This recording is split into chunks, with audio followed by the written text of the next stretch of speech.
Shalom, salam sejahtera buat kita semuanya. Saya membaca satu artikel di mana ada seorang pria, dia sangat sukses di dalam segala hal, termasuk di dalam pendidikan. Dia adalah S2 di salah satu universitas yang sangat terkenal di Amerika Serikat.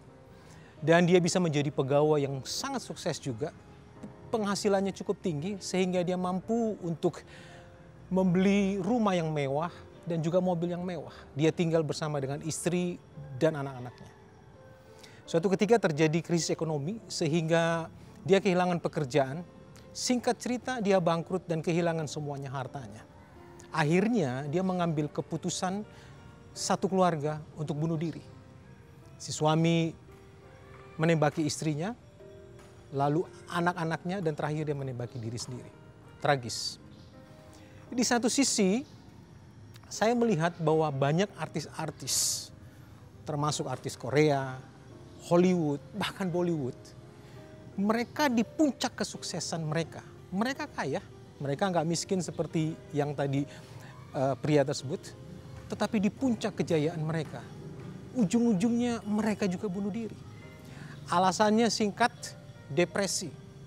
Mereka tidak mampu menerima bully dari netizen yang meminta mereka untuk bisa menjadi artis sesuai dengan keinginan daripada netizen tersebut.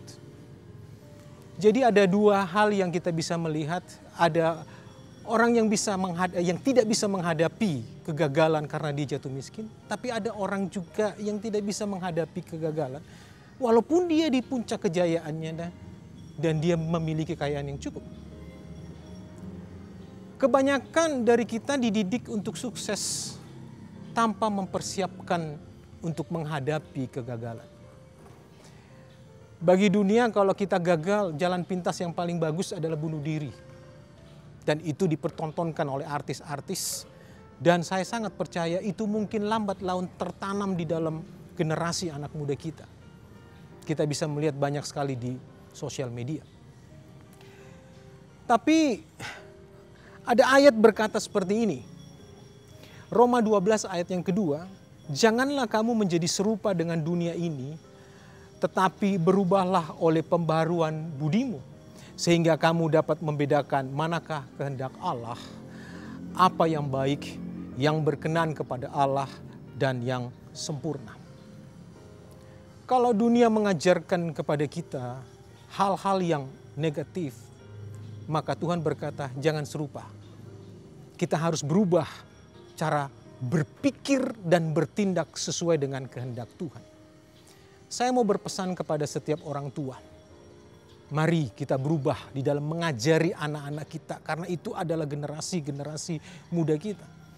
Jadi kita harus mendidik dia untuk sukses. Tapi di satu sisi ajari menghadapi kegagalan. Sebab banyak kegagalan itu mengajarkan lebih banyak hal di dalam kehidupan kita.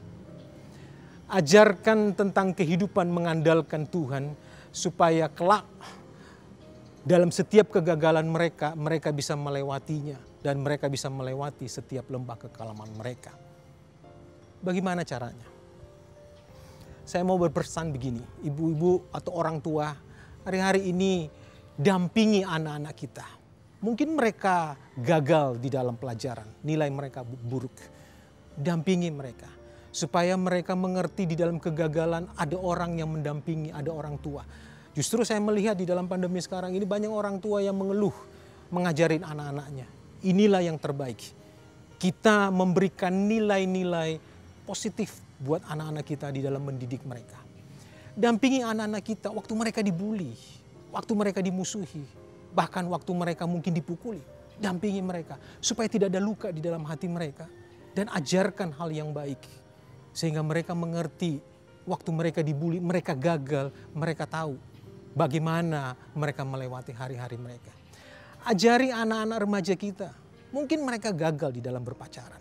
Tapi ajarkan mereka untuk curhat sama Tuhan, berdoa sama Tuhan. Sehingga mereka mengerti Tuhanlah yang bisa memberikan pasangan hidup yang terbaik buat mereka semuanya. Akhirnya saya mau sampaikan, orang sukses bisa gagal. Orang hebat bisa jatuh.